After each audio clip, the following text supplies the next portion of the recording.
قوية كيف تتحملونها؟ الإضاءة؟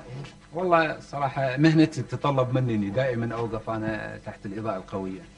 سمعت طبيبا يقول إن العاملين وسط الإضاءة القوية نعم يصابون بالتهاب في الشبكية. هذا صحيح، بس أنا دائما أتحاشى أو أتجنب الإضاءة المباشرة أو ولكنك تعمل في الإضاءة المباشرة. هذا صحيح، بس أنت لا تنسى أن الاستراحة لابد منها، يعني لابد أنك تريح عيونك أو جسمك.